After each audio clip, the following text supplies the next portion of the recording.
Oh, we had hope when the year started.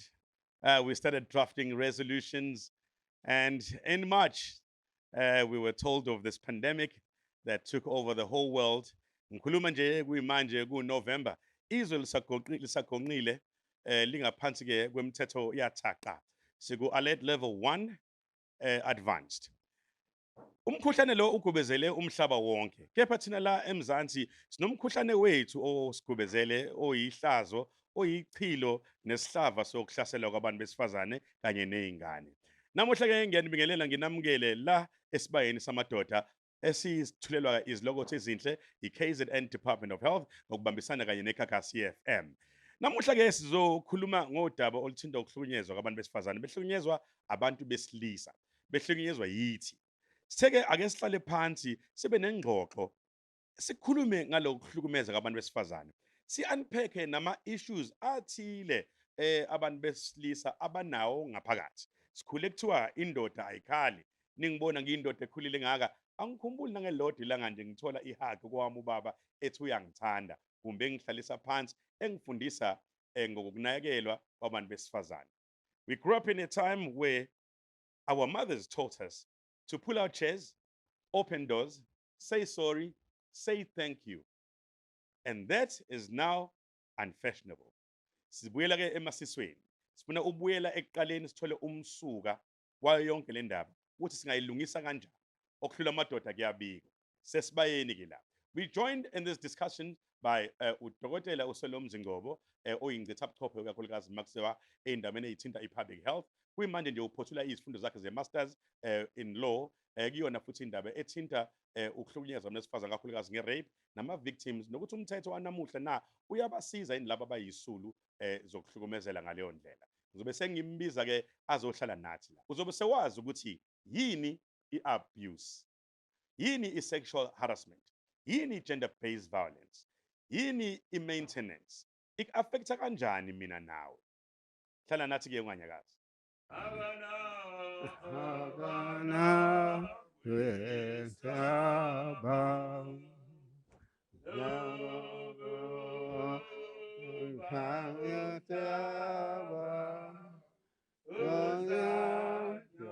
sanibona intambama namhlanje madoda amahle amenyiweyo kuleli khala namhlanje ngiyanibingelela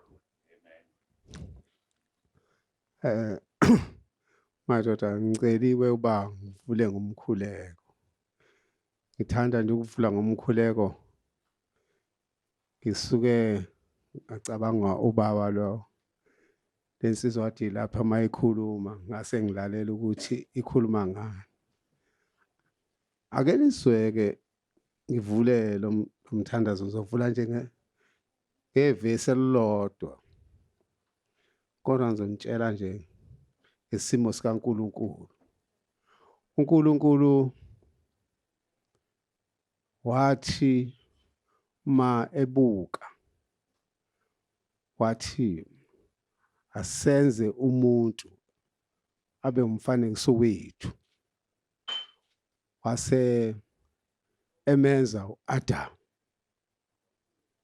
hlalo Adam uAdam sasithi sifuna ukuthola kwezingcaphamchopho ukuthi konje wangaba wahlala isikhathi esingakanani kodwa wakahlala nje uNkulunkulu mayefika kuyena yamfica ukuthi hawu lo muntu lona unesizungu hawu akahlali thina sihlali naye wayesemenzela uEva semenzelela uEva ke wayesethi cha Adam ngithanda niyohlala lapha na etsimini ngoba kunezithelo eziningi akuqala kodwa ngithi mhlawumbe omunye umuntu uzofuna ukwazi ukuthi kutholakala lapho lo kutholakala lapha na Genesis encwadini yokuqala Genesis 3 verse 15 mayibona esihle lapho Adam no sebenikeziwe ilungelo lobaba ohlala lapha ensimini badle khona izithelo bahlale kahle khona ngaleso sikhathi uAdam njengendoda wayebuka nje kahle ukuphola okumnandi nokuhlala nomkakhe. Ngeminithi ethi ukuthi ishenxe kancane wafika uSathane wathi ya imuphi nje umuthi ekhuluma no-Eva-ke manje umuthi athe ningawudli uNkulunkulu uthi lona uthi hawu uyazi uthi ubona ukuthi lo muthi nizothi manuwudla bese nihlakanipha njengaye uNkulunkulu. Hawu yebona hayi mani impela mani udleni lo muthi. Hawu mayebu Adam uyamkhelela unkosikazi uyamnikeza njengoba siyazi nathi emakhaya singamadoda siyanikeza ukudla. Hawu Adam wadla. Hawu kwathatha isikhashanyana nje kwase ukuthi uNkulunkulu wafika ekuseni. Mayefika lapha ekuseni bathi abanye ukuthi bathi kwango-9.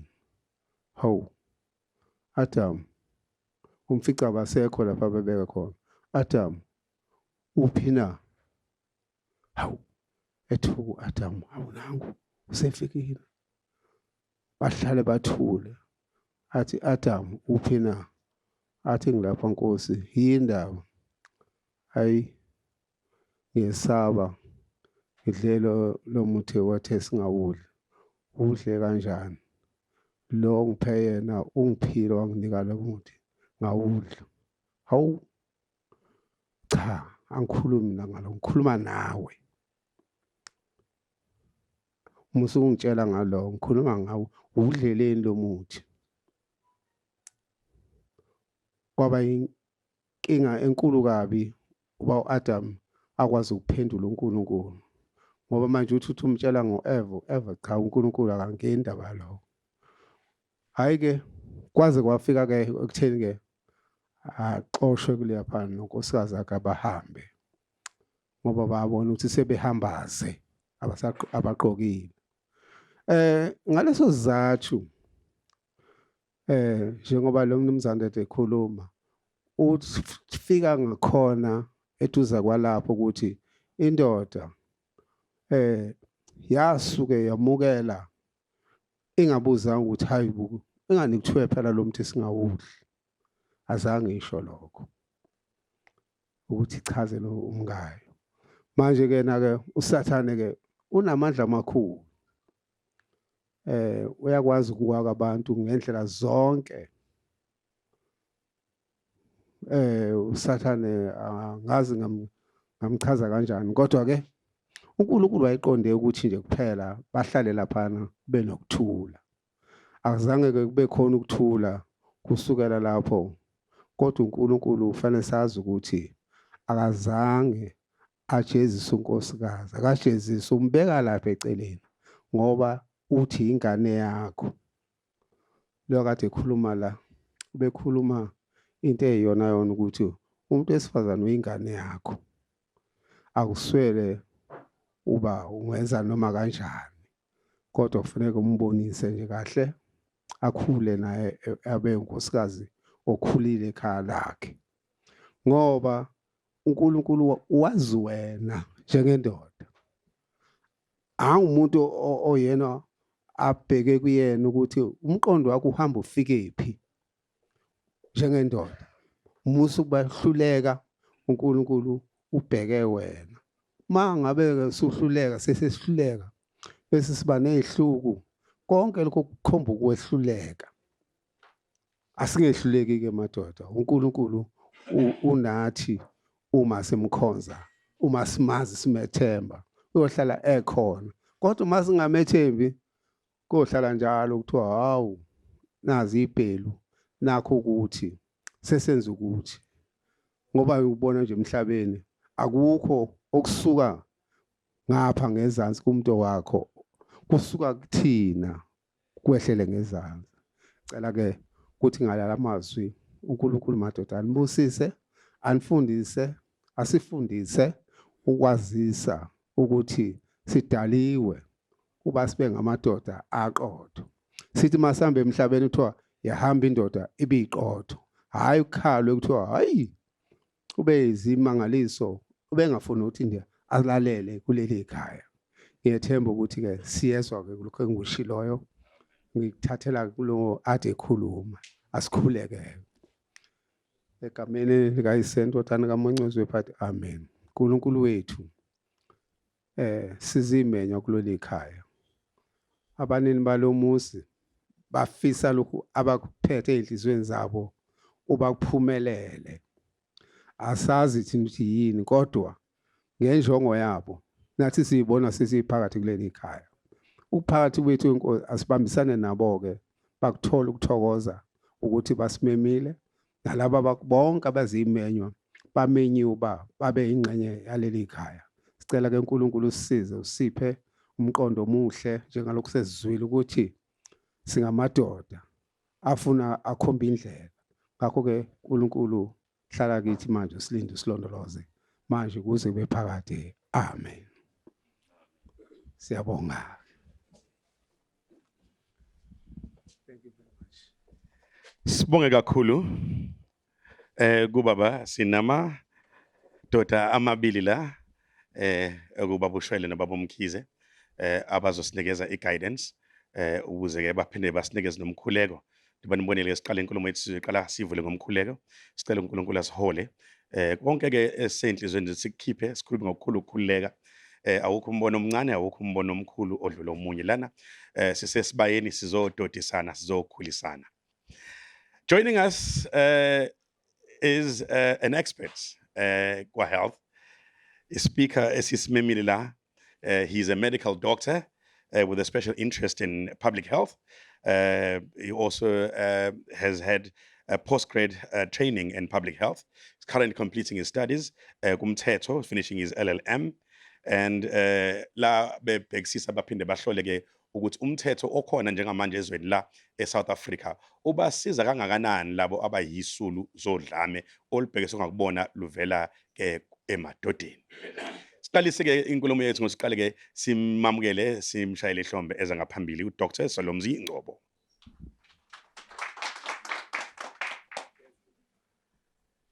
Kuningi esizokhuluma ngako namhlanje nginibingelele ke nginamukele igama lami nguFelix Wahlophe ngiqhamuka kumsakazo Gagasi FM lana simenywe ke iKZN Department of Health ukuthi sizoqalisa ke inkulumo yamadoda sikhuluma ngesihlava esihlasele izwe lethu iSouth Africa la sikhuluma khona nge-gender based violence. Namuhla ke enkulumeni yethu nasengxoxweni ekhethekile soba nayo namadoda sizokhuluma ngezinto ezithinta i-sexual harassment. Sikhulume ngezinto ezithinta i-GBV, gender based violence. Sikhulume izinto ezithinta i-rape. Reducing them into a world of servitude, serving men. They've always been objects. Now it's a new day. We aim to change that. It starts right here, right now. Nale discussion esobanayo namuhla. Ngithembeke zonke izimenyo ezikhona phakathi kwethu zizokwazi ukuthi izikhulume ke zikhululeke. Ake siqale la ekuqaleni. Ngifisa siqale nje ngokuthi senze kuqala ama definitions. Kukhona into uthi uyayazi but uthole ukuthi awuyazi kahle hle kufana njengothando. Uthando, we all know what love is.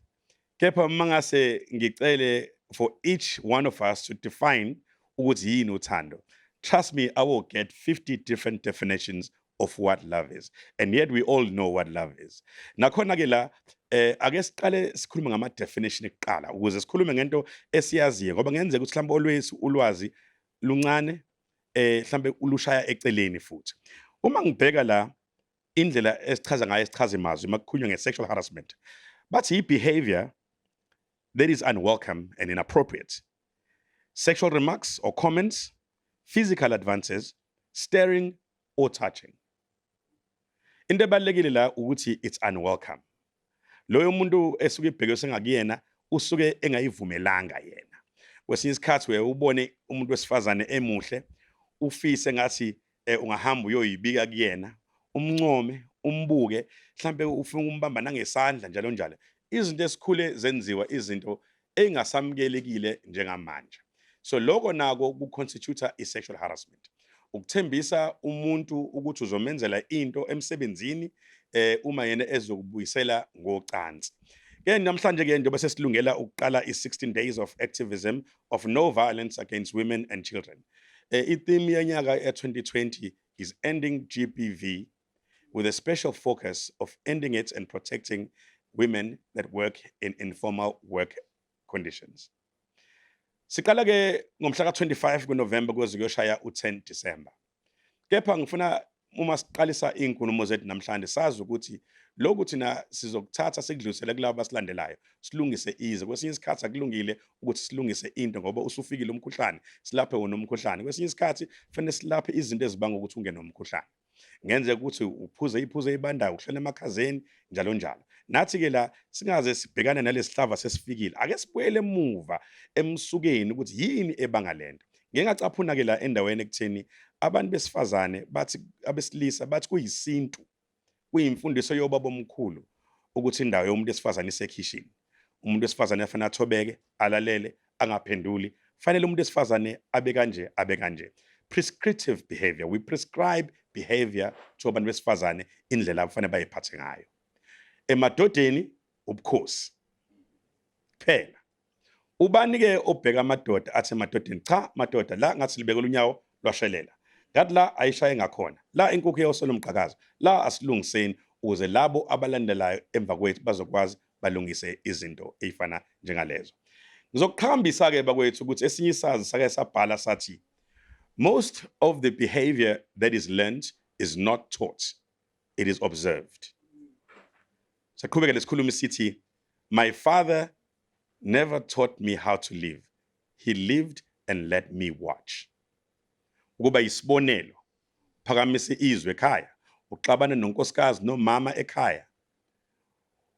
Ukufinga amanye ama-benefits a-financial kumama wasekhaya oyi-dependent yakho. Ukufinga amandla emfundo ey'nganeni zakho oyizalayo. Ngenxa yokuthi khona into engakuphathile kahle wena, bese wena uvala umpompi wemali, uvala umpompi wothando, uvala umpompi wemfundo, uvala umpompi walokhu nalokhu nalokhu. Siqalise inkomo yethu ngizocela nje ukuthi siqale siyibeke la ekuqaleni sikhulume nge-sexual harassment. According to i-definition esiyitholile ke kwisichazimazwi. Behavior that is unwelcomed.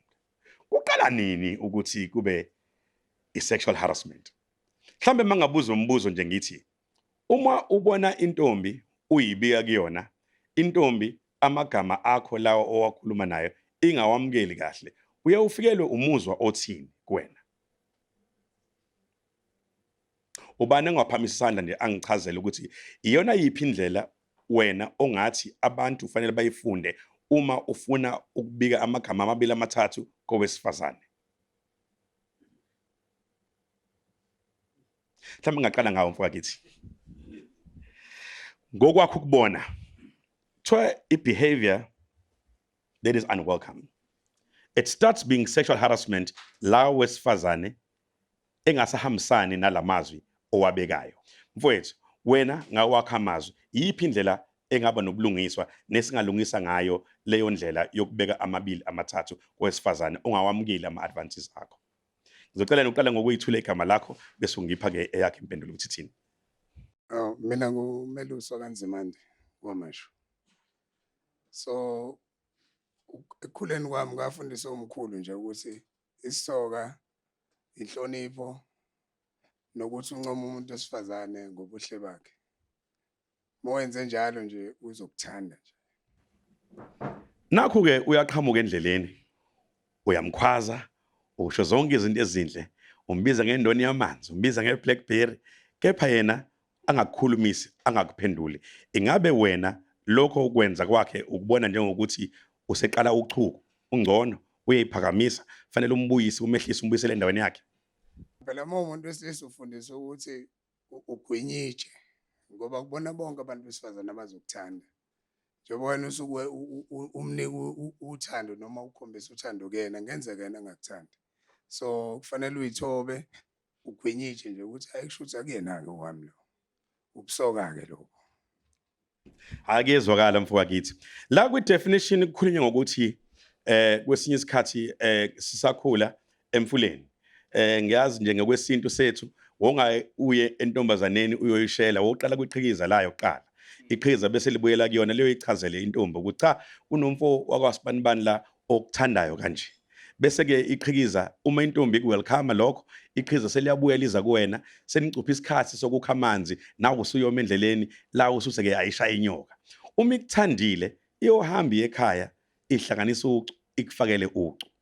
Mase lifakile ucu iqhikiza layo lizohamba liqoqe ezinye intombi kuyiwe ke kini la bofika khona nentombi zivunilile zizinhle sebezoqomisa bafike baqomise khona bayibika bobani baphatha izipho bacela ikhaya inhloko yekhaya bayichazela ukuthi cha bona baqhamuka esigodini esinje bazo represent intombi kanje ezoqomisa la ekhaya ukuze ubaba wala ekhaya angadideki mayibona ila ebaleni.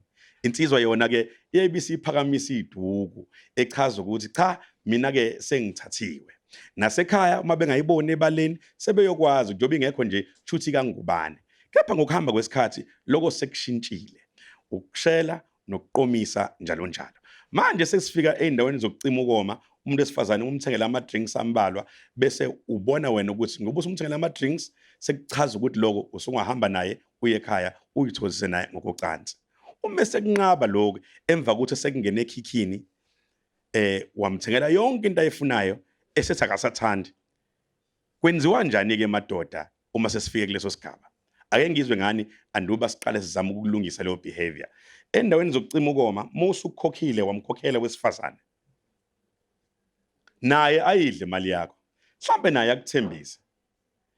Ingabe lokho kubanga ukuthi wena ngaphakathi kwena uzizwe usunegunya lokuthi ungalala naye uma ala ukuthi alale nawe uzizwe nogunya ukuthi ungalala naye ngenkani noma ngokwempoqo ngoba usedla imali yakho. Hey, ngokwazi kwami if umuntu wesifazane esephuzile or seniphuze no2 kahle kahle kuthiwa mesephuzile akasakwazi ukunika iconsent ukuthi engalala nawe noma ngeke alale nawe. So kufanele wena njengomuntu wesilisa uthathe leyo advantage because usangabuya kusasa vula icala le rape because usuke ngasekho kumasoba sensi zakhe.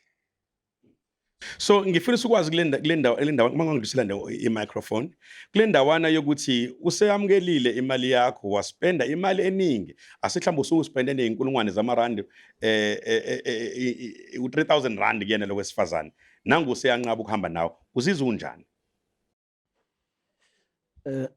Go-Christmas now ase-Camperdown. Ngicabanga ukuthi kulezo zimo zimbili izinto esifike silwisane nazo ukuthi amajita ama-expect ukuthi ngizokwenza njani. Nokuthi mina ngikhuliswa kanjani njengoba isikhulumo esiphambi kwami seke sasho ukuthi mina ngakhuliswa wayena wakhuliswa kanje. So-ke uma sekufika kumina esikhathini esiningi nangesikhathi samanje so selfie no social media. One ngifuna ukutshengisa izwe lonke nabantu engisondelene nabo ukuthi hey ngiyakwazi ukuphaka ukuze in future ngibe babe reference enhle ukuthi hayi uma intombazane efuna ukuphakelwa ungaya kuloya uzokuphakela izeke ngingafiki la ukuthi ke futhi uzolala nawe ngenkani. So isikhathi esiningi kubantu besilisa kuye kube khona lokho ukuzama ukuyibukisa simase kuyabaleka ukuthi konje mina njengomuntu yiphi indlela ekumele ukuthi ngibhekeleke ngayo. Eyesibili ke mase kuba iyona le yokuthi ke wena ke ukhuliswe kanjani ekhaya. Asivumi ukuthi iningi labantu besilisa bakhula ubaba engekho. Cabanga ukuthi ama statistics athi 2 kwa-3 izingane ezikhula ubaba engekho. So asazi einganeni ezikhulana abantu besilisa bamanje abayazi indlela yokubehavior nento ekufanele expectwe kubona ukuthi yiphi into ekufanele manje. So ngaleso sikhathi kuba with all these conflicts in their heads they ended up going for ama-short routes. For an example, kwakhona nje indaba yokuthi intombi uzozuyithengela utshwala ukuze ikwazi ukuqoma because sazi ukuthi izinto sesifanele siyithenge ukuze sikwazi ukuyithola. Nothando usuyalithenga. Yikho ilobolo selaluza ngisho iminingi. Sekwazi ukuthi ukuthenga unkosikazi. So I think ezinye zalezo inkinga yilezo zokuthi ke nangu umuntu wesilisa wakhule ngenayo male role model unama values from inside lo muntu wesifazane but ufuna ukupleaser abangani bakhe no Facebook, no Instagram, no Twitter, ikuphi okusheshayo angakwenza. And mina ngibona ukuthi isikhathi esiningi yikho sinalesihlava sokuthi abaningi benza izinto ongathi masumbuza ngakusasa angeke akwazi ukuthi azenze. Ngoba bazithola bekwi-conflict within themselves ukuthi mina ingqondo yami ilwa nenhliziyo yami, ngoba inhliziyo iphethe lezi zinto ezicorrect but ingqondo yami iphethe i-moment no social media. Mase kuba khona leyo conflict, ngibona ukuthi mhlambe inkinga eziningi zibuye ziqhamukise nayilokho. Ngiyabonga kakhulu. Dokotela, mhlawumbe ungathola kwakho ukuphawula nge-ownership, a sense of ownership abantu besilisa abanayo kumuntu wesifazane athandana naye, ukuthi isikhathi esiningi ama-perpetrators of violence against women umsuka wendaba uyayathi lo wenza ukuthi ekubeni mina sengimenzele lokho, ngimfundisile, ngimkhokhele lokho, ngamthengela lokho, ngamthengela lokho, ngamthengela lokho. Masibheka ubudlelwane phakathi kwe-ownership nokwamukela izipho, kuthini kwakho ukuphawula lapho kuleyo ndawana? Just before I get to your question, Mr. Hlophe, ngicela uku-encourage i-audience lesesinayo ukuthi ikhulume freely. We do not want expected answers. We want what you really think, what you think. And no one will judge you. Because we know ukuthi mhlambe ngenza ukuthi ngathi uphendula uzophendula what we think is the expected answer or what we think is an appropriate answer. But because indawo yamadoda lesihleli sika ibunda, we would encourage people to be open and they should say what is in their minds, not to say what they think the audience expects them to say. And then get to your question about ownership and all of those things. You know, with all of these things about the constitution, you will never own another person. Constitution is very clear, an individual who can take a decision on his own freely. So ngeke uzokwazi ukumona omunye umuntu noma ngabe umlobolile noma ngabe umthengele utshwala aba 3,000 rand, you can't. It's impossible. That person would remain an individual. Uyena nje ukuthi umfundisile wamusa e-university wagraduate wakhokha imali yakho, that person constitutionally nje usawuyena unama-rights of ukuthi athathe ama-decisions on his own, independent of you. So you'll never own an individual. That includes sexual relations. I mean, you'll remember mhlambe masikhula that always this notion, it's not only among Africans. It's not only among Africans, but it's also, I think, among Indians, if I remember well. You know, there's this concept, for instance, there'll never be rape in a marriage. Of course, there can't be rape in a marriage. There can't be rape in a marriage because the person, you'll never own another person.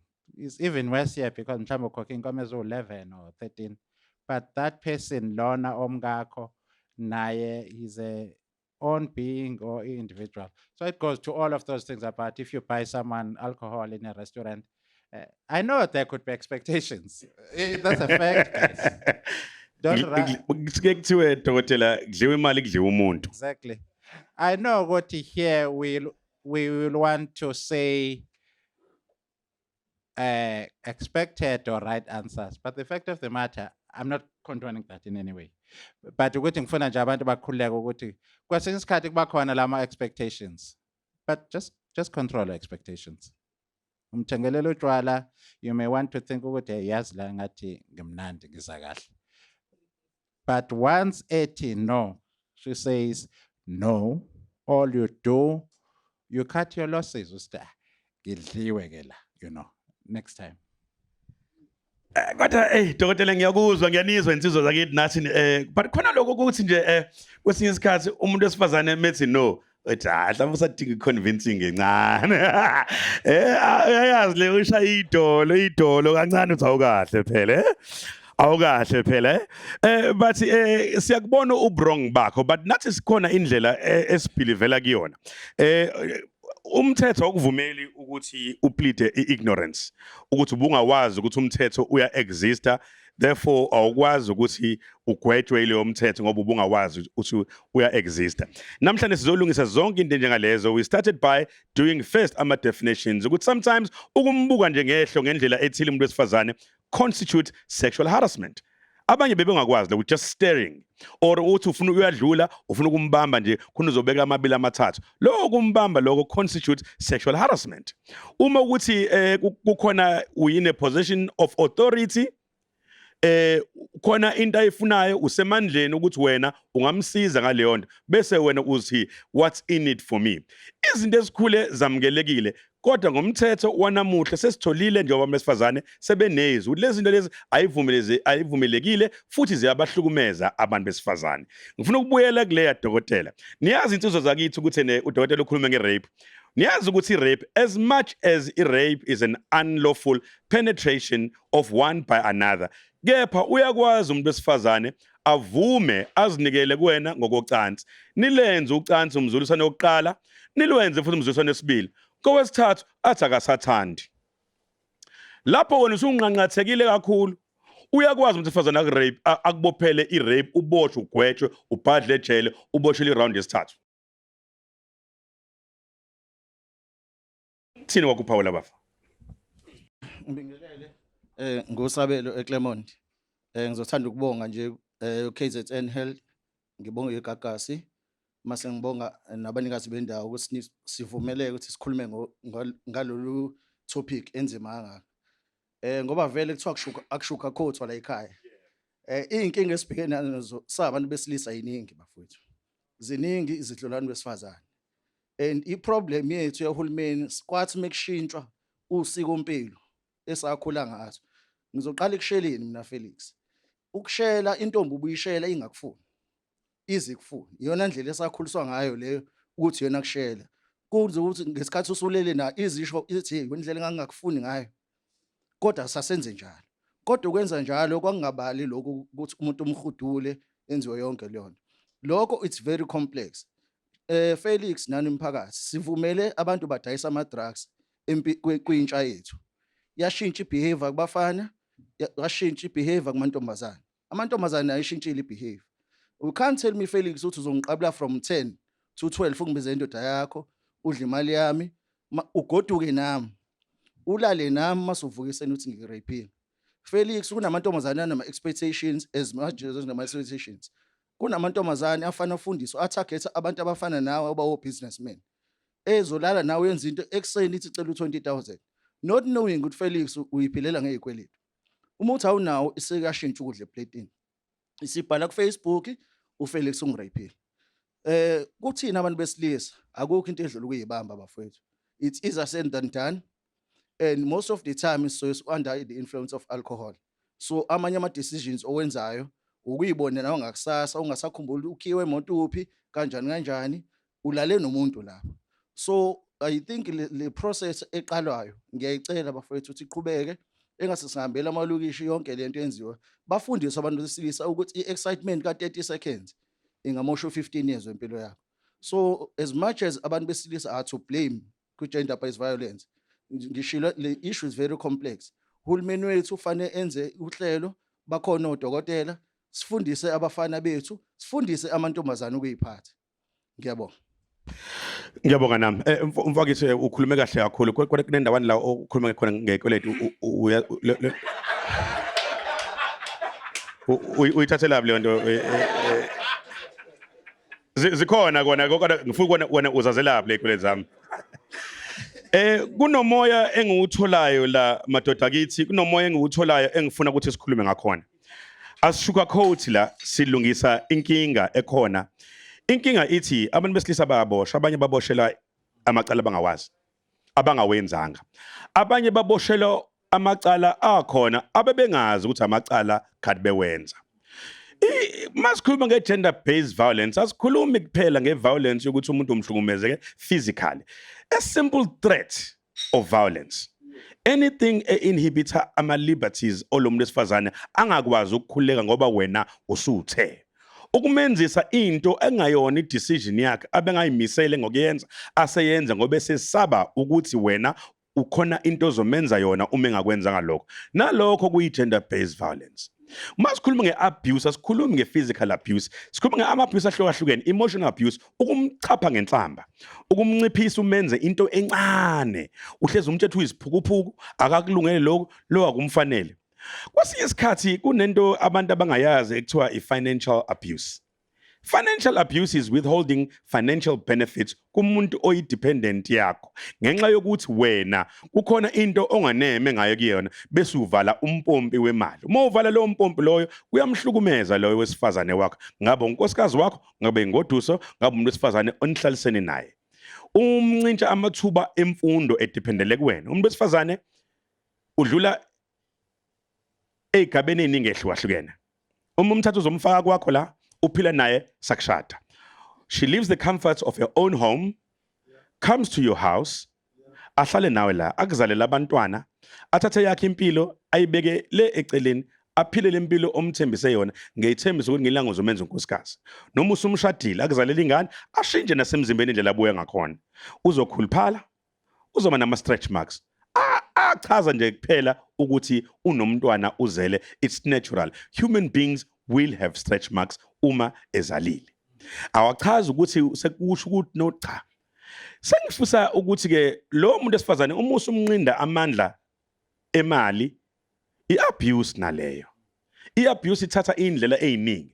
By the time sihlukana namhlanje sobe sesiyithintile zonke lezi indlela lezi i-abuse eyona. Ezinye zazo abantu abangazazi, but kukhona namhlanje abahleli emajele beboshelwe the very same abuse abebengazi ukuthi i-abuse.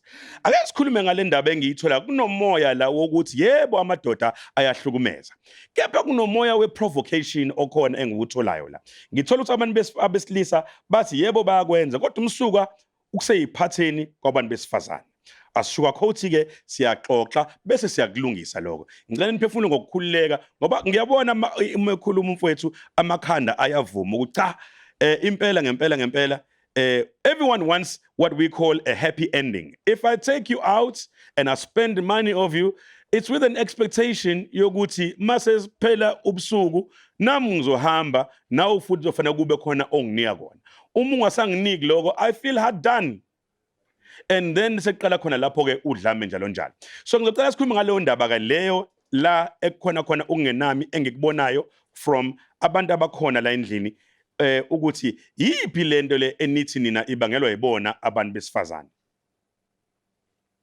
Ngoba khona umuntu uthi iwona amantombazana athile. Kunenkolelo khona nje madoda ethi umuntu wesifazane indlela agqoke ngakhona ichaza ukuthi naye uyafisa ukuthi alale nami.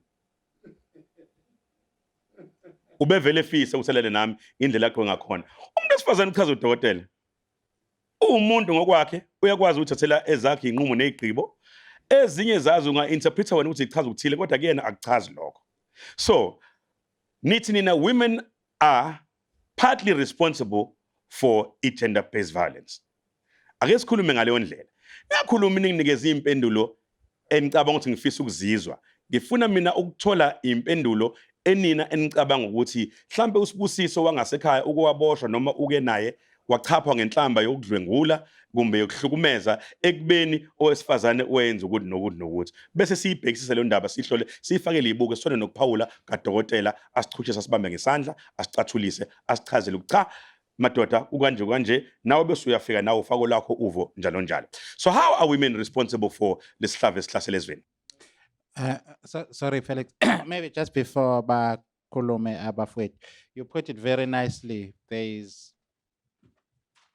basically 4 types of abuse. It's either sexual, physical, economic, or psychological.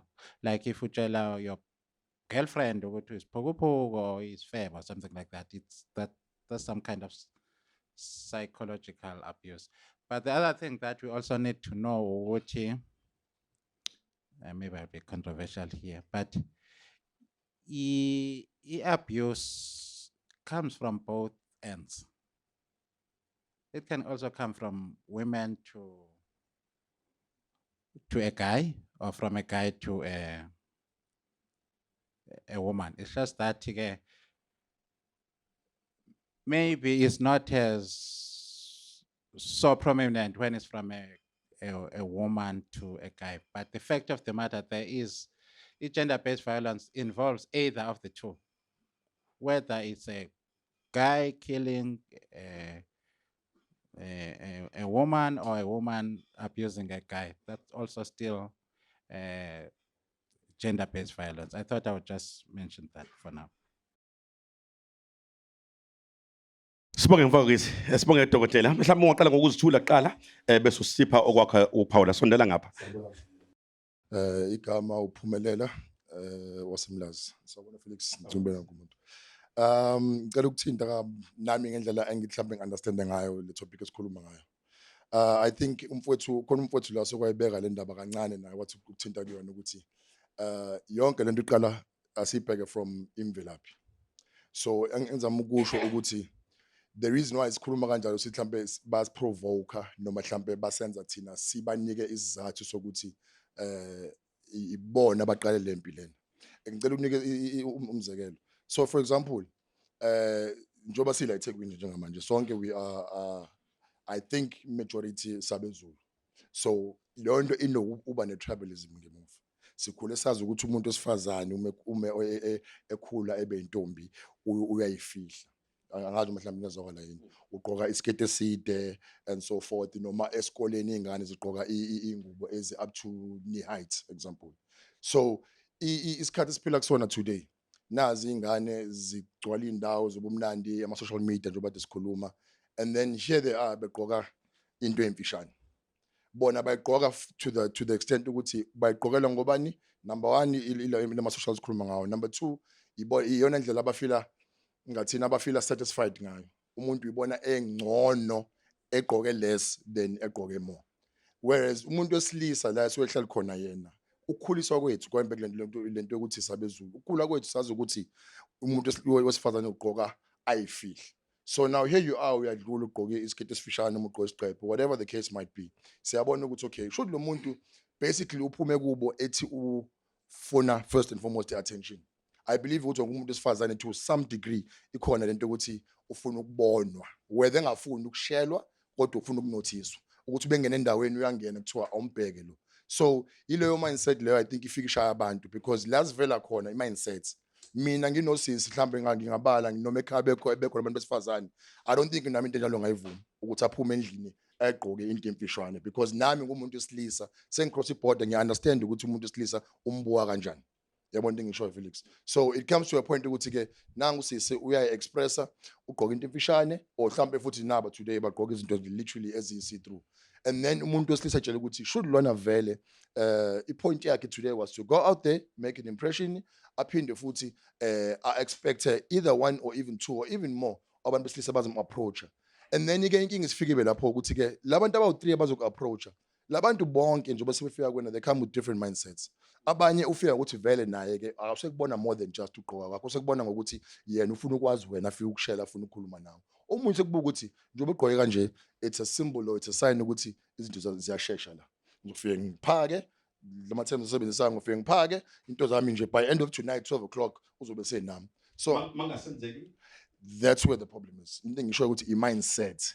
I think umuntu wesilisa owazi ukuthi regardless ukuthi umuntu wesifazane ugqoke kanjani, uma sethe no njengoba sesenimekile, that's the final answer. Usethe no. Mhlambe mangahlale emadevini nje mfowethu ngithi mhlambe enye mindset efuna siguqule iyona leyo khuluma ngakhona ukuthi indlela yokugqoka umunye umuntu is an invitation. Indlela yokugqoka umunye umuntu could be just an expression. Yes. So akona ukuthi uma egqoke kanje u-invite ama-advances from men. It could be indlela that is in line with the fashion of the day, Yes. or the way she likes to express herself, nomzimba wake, and her femininity. So don't be surprised uma ngasawo welcome ama-advances. If she gives an indication ukuthi akawa welcome ama-advances, musa ke ukupusha back because that now constitutes i-harassment. So ngiyavumelana nawe ukuthi uthi now umqondo wethu nayi mindset, uyabo? uma nenza kanje in cause and effect. Uma nenza kanje, you cause us ukuthi sicabange kanje, and the effect of that is that. So uma zama ukugwema sizogwema ngokuthi silungise ama mindset. Eyokuqala ile yethu ethi that is an invitation. Eyesibili ile yabo wesifazane ukuthi cause and effect. Women are free to express themselves however they wish. They're free to wear whatever they wish. But if they so choose to express themselves in that particular way, then they should also be aware that it could cause someone with a different mindset to misconstrue it as an invitation. So Flix, ngicela ukubuza, what about njengoba ngisho ukuthi sonke sila sikhule for sure sinabo sisabadala abancane, even no man no auntie whatever, at some point kuma families ethu ukhona umuntu osimama. So now let's take this whereby mina ngakhula ekhaya, even no ma mhlawumbe example bethi into mangigqoka kanje or bebiza some sort of so whatever the way kodwa bethi I wrong lento, mina ngikhule ngazi ukuthi I wrong umuntu sifanele ugqoka kanje. So therefore wrong ngobani such things will take place kuyena sizokwenzeka. Nami ngizwe ngani ngizobantu besifazane abadala kunami. So obviously bese ngiphuma ngedwa ngihamba la nangu umuntu wesifazane, but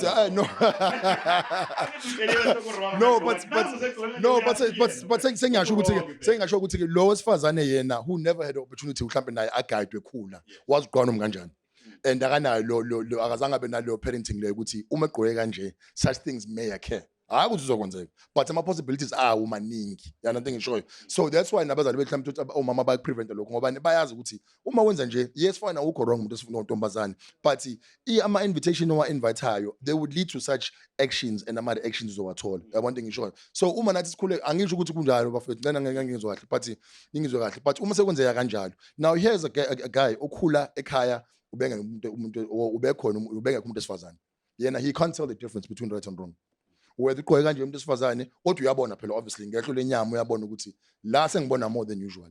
Umuntu ongafuzanga akukhuliswe ukuthi lana uma segqoke kanje, and enye into engicela ukuthi ngiede kuyona mhlawumbe ngizoede bese ngiqedile ukuthi umuntu esifazane egqoke kanje ukuthi there are possibilities. Yena wazi ukuthi uma eshelile wenza ama steps, washela, wakhipha imali, wathatha inumber, wenza all the things ezenzakalayo, wazi ukuthi umuntu uso wakhe. It's because akazi naye upbringing yakhe lena iyathinto lana nami uma ngizwa upbringing ukuthi he does not know or they do not know. And then bese khona ke nabanye besifana njengoba ngisho ukuthi they never had that guidance, they never had the guidance ukuthi they were addressed bephuma ngoba lento iqala from very very grassroots level. Ingane bephuma esikoleni baphikisana ngama-tunic isingaka enye isincane nababazi benzani, but bazi ukuthi it's better the less the more. I know kuzokele kakhulu, sibonge kakhulu mfethu sikushayela ihlombe ukuphawula kwakho. Engakucaphuna ukuthi sidodisane ngakho ngale nkulumo ikhona lokho kokuthi iqiniso limsulo leli mhlawumbe abanye basaba ukuphawula, but ngimangibuka indlela abantu abavuma ngakhona benota bekunqisa amakhanda ukuthi lento bayayazi and bayavumelana nayo futhi. So madoda anduba nginikeza udokotela ithuba lokuphawula, ngizoye ngithi nje mina into engiyicaphuna kumfowethu mekhuluma ukuthi notwithstanding the freedom and the liberties that women enjoy, uthi umfowethu to minimize the likelihood of a certain event occurring, kumele owesifazane naye anciphise ama invitations indlela yena as expressa ngayo. Leyo nto le izokwazi ukuthi inciphise abantu abazoza kuyena mawukuthi akuyona intention yakhe leyo.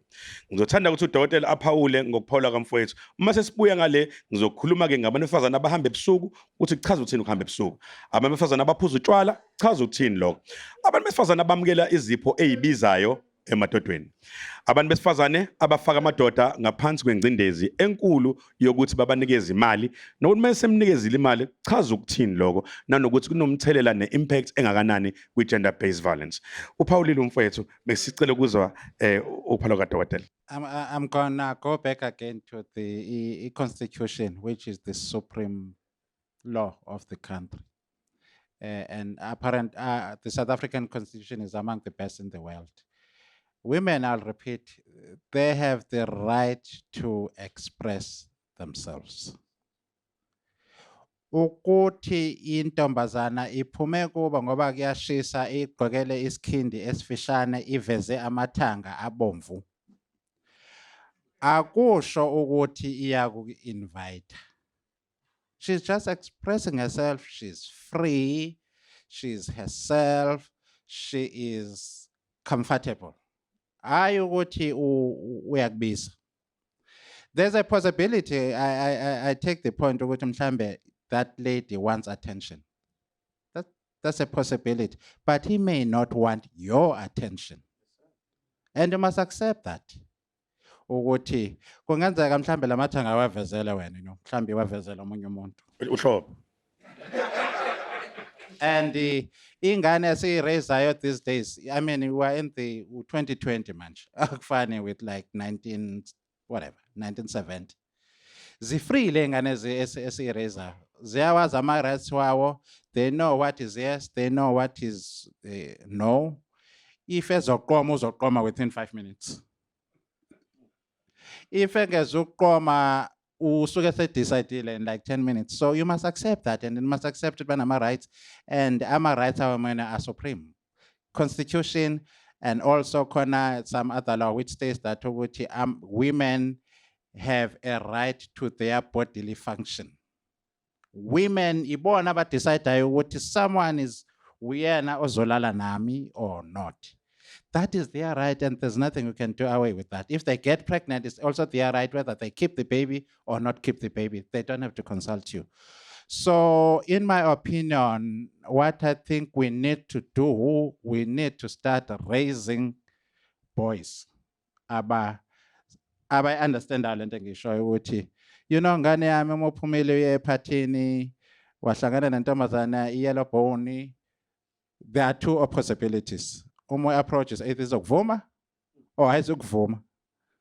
Izoqoma or ayizoqoma. If ingaqomi, just walk away with your dignity, and you must accept ukuthi ngenza uyithengele utshwala the whole night. That's possible. Ibe simusuyoyidrop iqabo lesihlathini ithi bye bye. Accept that ukuthi awuhambanga kahle on that day. I think this thing, if it's gender-based violence, GBV, we tend to concentrate what can be done on women. But I think we must also try and raise responsible boys, young men. I think there has to be a lot of emphasis on how we raise our boys. If we can raise our boys to be responsible adults, we raise our boys. No, he walks away, then we will be almost half or 75% we win this scourge of gender-based violence. Hayi ngicabanga ukuthi icace bha udokotela uyibeka njengoba injalo ukuthi umuntu wesifazane efanele sikhulise thina osiba provide ngomhlaba ozobenza bakhululeke bona ngobunjalo babo noma ngabe babukeka benjani noma ngabe bagqoke ngendlela enjani ayichazi ukuthi kukhona into abayifunayo. Umfowethu ipoint alirezile ukuthi ke njengoba ke siphila nabantu besifazane abesilisa abanobulwane uma ufuna ukuminimize lokho, minimize indlela oyihambayo, uminimize nangendlela ogqoke ngakhona. Kepha lesiphokophele khona izwe la abantu besifazane bazohamba freely irrespective ukuthi bagqoke kanjani. Ngoba dodo esichazile ukuthi yes, wena ngokwakho you might think ufuna i-attention, yes uqinisile kodwa mhlambe akafuni le yakho i-attention. And also just to add, is two things again here. If you are mbona lo sisi omuhle uhamba ngesikhindi uveza amathanga right, we are une last, it's fine, just keep it to yourself. Mhlamba is not interested in you. Then kwese kuba nenye futhi angle where uyambona lo sisi ukuthi ugqoke ingubo emfishane, but in your opinion mhlamba ucabanga ukuthi yazi lamathanga akusiwona awe public. Ungabe ke usuyithuka futhi intombazane yabantu ngoba kuzobe sekuyi-abuse naleyo uma usukuthi hey sisi ungabe usivezela namathanga anama yini lento oyishilo Felix? Shibaba. Yeah, please.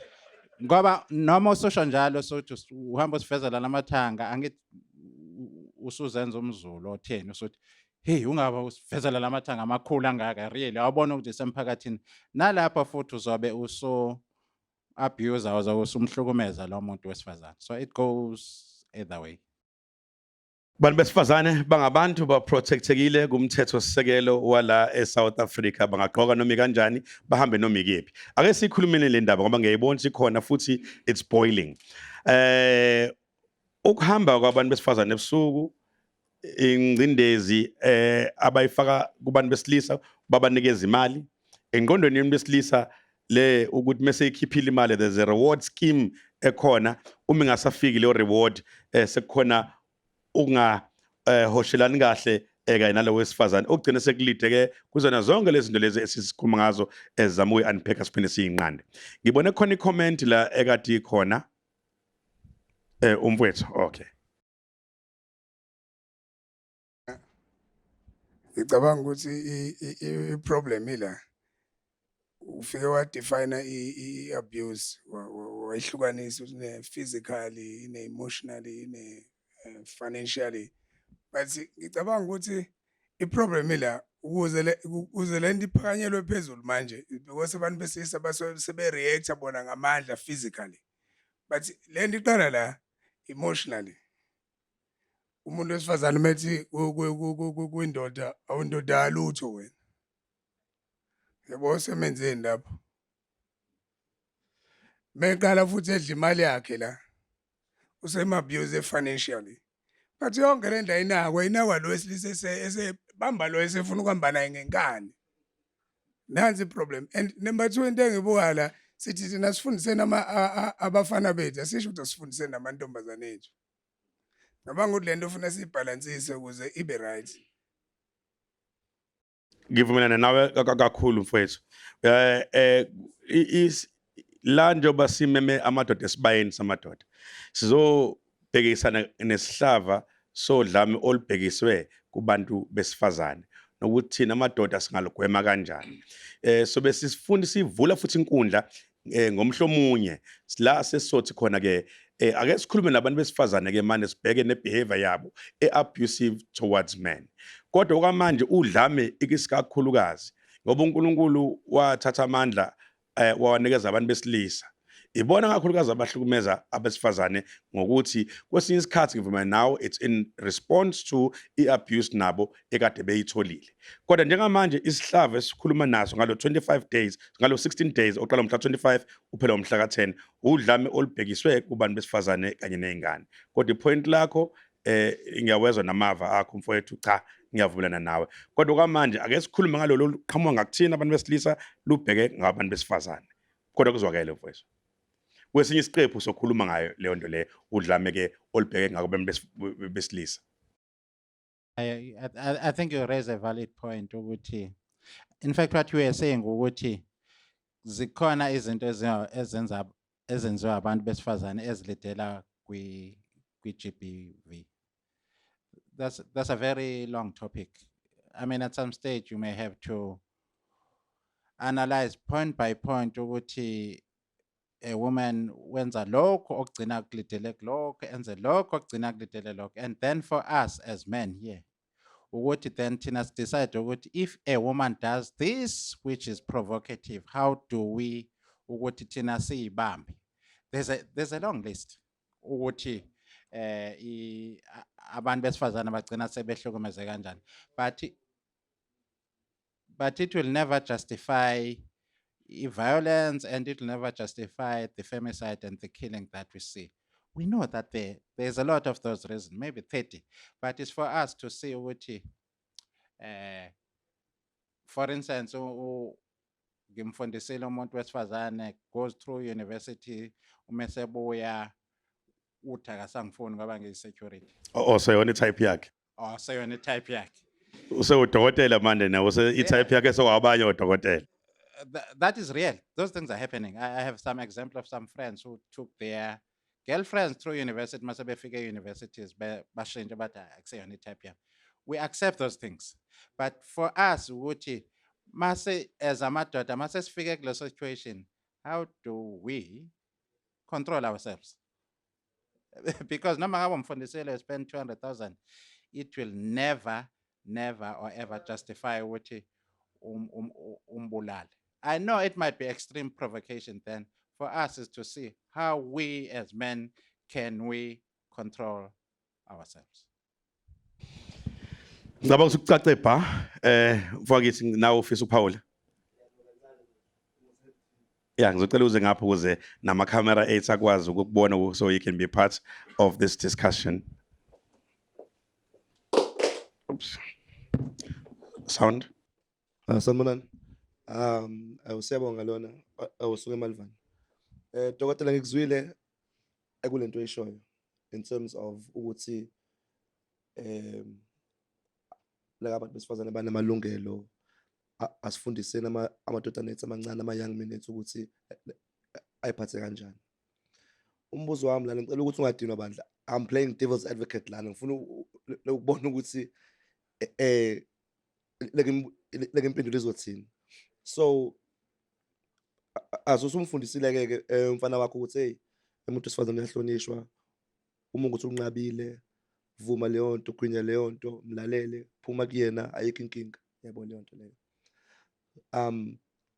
Akwenze lokho uphumile useyindaweni uhamba nomuntu anqabe kumuntu ngalelo langa hayi la kangancingi la ngasho lutho athi hayi ekulungisa swami ngicela uhambe ukudrop ekulungile. Loyo muntu wesifazane loyo ke kusasa uma esevuka ekseni athi hayi usibanibani ungiyekile uhlulekile lokungikhuthaza ugive uphile kumina ayikho into engayikhuluma ngaleyo muntu loyo yabo. Ngiyithatheke leyo situation manje ngiyibuyisele ekumfana wakho lo omfundisile wena ukuthi umuntu wesifazane uma ukuthi unqabile. How does that impact him manje ke?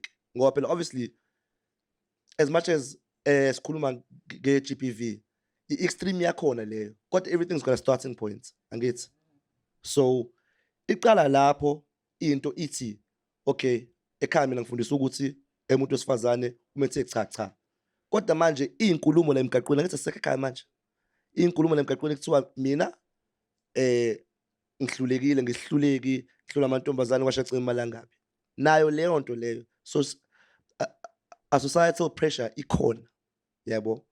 So isiyaqala escalator ke manje ngithi bayamhleka kuthiwa cha wena uhlulekile wena uhluleke ngisho uncenga wena ikhona yabo. So i-escalator ke manje mhlawumbe leyo nto imenze kathathu ekukhulunywe kanjalo kuyena. The fourth time mhlawumbe athi hayi wothi ngitshengisa ukuthi nami ngiyakwazi ukuthi ngincenge. Uyitshela yena ukuthi uyancenga kanti ukuthi uyayimosha into yakhona. Lapho how do we justify that? Is he still wrong? Like he is in the eyes of the law, right? Kodwa yena kuyena ngoba he's been through these situations manje 3 times already. Uthi yena ezama lokutshengisa ugqozi ukuthi hayi angigive up nayi into. Kodwa manje kumuntu wesifazane lo asuke senayo ngaleso sikhathi hayi laba asidlule kubona ayisafika kanjalo ithiwa into kanjalo. Okay, this is a very generic question, but I will try and answer, and any other person is welcome to contribute. The fact of the matter, it will never be justified. GPV will never be justified. It will never, no court of law would ever justify ukuthi wena ubulele i-girlfriend yakho because ibukise ngawe emphakathini wangakini ibithi extreme mhlambe ethi ustabane icheckile ukuthi ustabane, that's why unga-advancanga. It will never, court would not listen to that. The court would not set you free because you ubulale le ntombazana ngoba ithe istabane. You will still be sentenced to jail. Maybe ngaba khona ke ama mitigating circumstances ukuthi ithe istabana ithe akwazi ukushela, but if you walk away with your dignity noma ngabe bayakuhleka, you would never get into the big trouble that people are getting into, killing their partners. So you'd rather maybe live with the stigma ukuthi mhlambe bathi istabana akwazi ukushela, but as long as wena wazi ukuthi you are who you are. Walk away. And the other, and one of the things which is so unfortunate, which one of the abuse of one of the GPVs that we see is not from strangers. About what 80 to 90% of the GPV that we see, whether it is rape or whether it is rape or physical assault, is from the people that you know. It's very unlikely that you'd be subjected to some kind of abuse from a stranger. There would be. I mean, you might be raped by a stranger, but most of the time, it would be someone that you know. Studies are showing that, and there's something that we call IPV, intimate partner violence. That is very common. It's between people abasuke bethi bayathandana. I mean, all of these cases that you see on TV, who killed who killed who, abantu abasuke bethi bayathandana. But no court would set you free just because ubulale umuntu obokade umfuna ngoba ethe usitabane or akwazi ukushela. No. You just have to contain yourself and walk away, and you won't regret. Doctor, I think uthinte indawo ebaleke kakhulu. Ukuthi however hard done you might feel, kepha ungacontribute wena ku GBV. You might be hard done, but walking away is always a solution. I want to create a scenario. Your son, your heir, that you love so much, and umfake ekolweni ezibizayo to afford them a better life and education. Usebenza ngokukhulu ukuzikhandla, umondla. And then 6 years down the line, you discover ukuthi akuyena umntwana omzalayo lo. Emva kokukhokha yonke le mali oyikhokhile esikoleni, umkhulisa, umhambisa ezibhedlela, making all these kinds of sacrifices, and then you discover ukuthi akuyona ingane yakho le. What's more, you discover ukuthi your partner has always known. Bantu abaningi ke wathatha isibhamu sakhe adubule unkosikazi noma intombi aphinda ayidubule yena. Ngifuna ukuyithatha ngiyibeke ebandla ngizwe ukuthi lithini ibandla ngaleso simo leso, bese siyabuya sizocela i-corrective action from udokotela.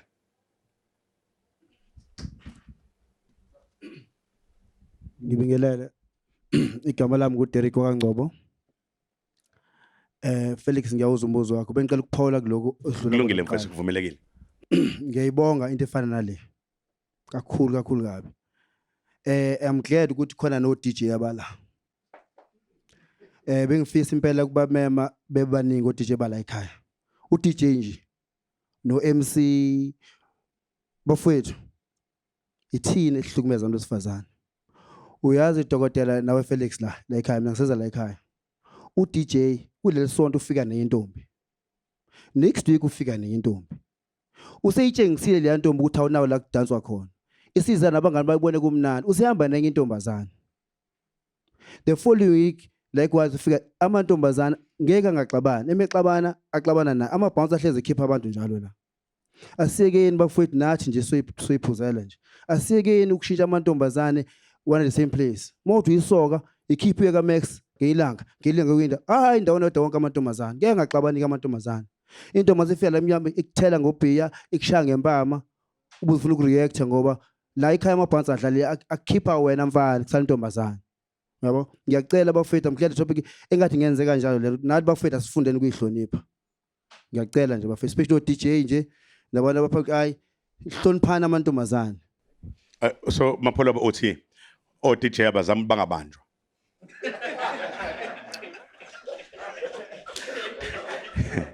In essence, uthi pholoba abazami o DJ ukuthi bayidlale kahle lento yabo bangabanjwa.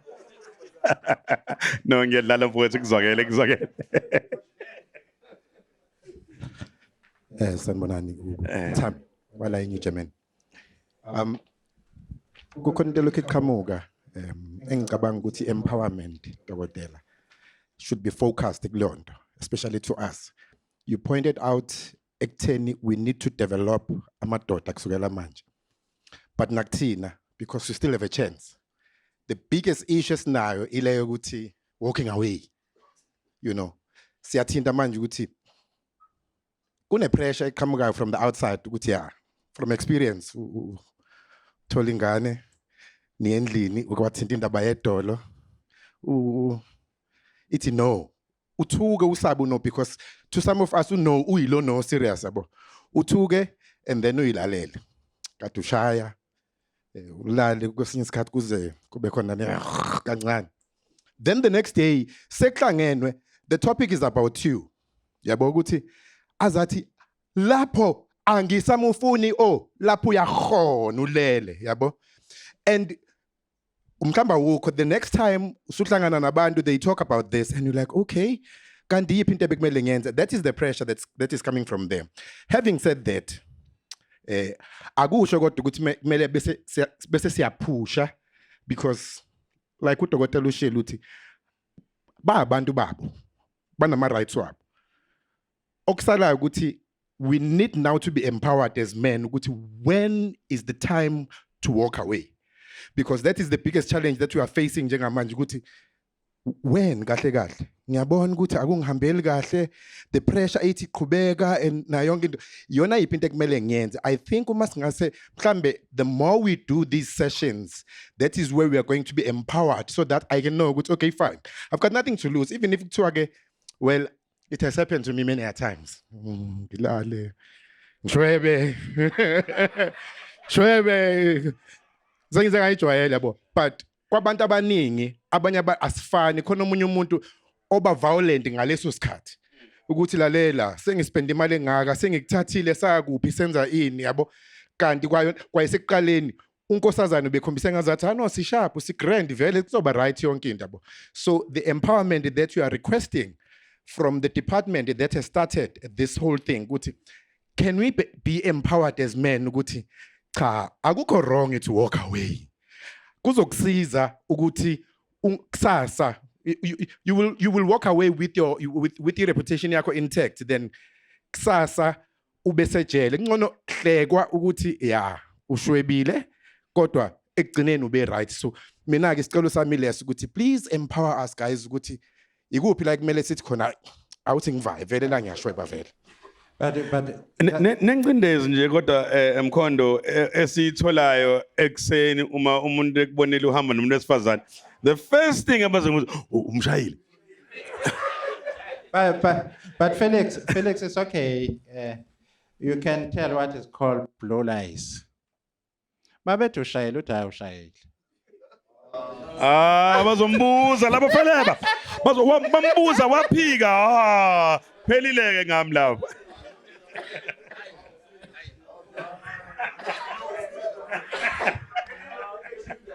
Yes sir.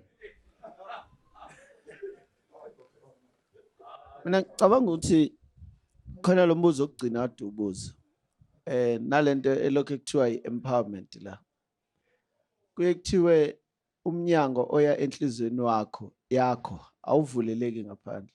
The door to your heart or to yourself doesn't open outward, it opens inward. Umfethu lento ayibiza ukuthi sicele i-empowerment basically ukhuluma ukuthi we must begin to discover ourselves. Iyona ezosiza ukuthi sikwazi to walk away with our dignity, because our dignity is not defined from the outside, it's defined by me. Ukuthi mina ngubani ngwakabani ngungcobo kuhleke futhi esizulwini ngoba ke ungazi uzisho zonke ukuthi nguthumbeza ngungcobo umapholoba nguMaxine. So that is what it is. I think a problem enkulu, I hope angival topic God, problem enkulu esinayo ukuthi thina njengabantu besilisa we have not taken a journey to ourselves. You know, take a journey of discovery to ourselves. Uye la wakhula khona uma wazalele emlazi kwa A, go and ask neighbors ngubani mina nganginjani ngisemncane, begin to discover izinto awuyithanda usemncane. Mhlawumbe uthanda ukudlala iy'moto lezi zey'tini. Mhlawumbe you begin to appreciate who you are. Ubuze ukuthi abazali bami baba abantu abanjani. Because lento yokuzama ukupleaser abantu and tell blue lies ukuthi ngishayile is because we define ourselves from other people, from what other people expect us to be.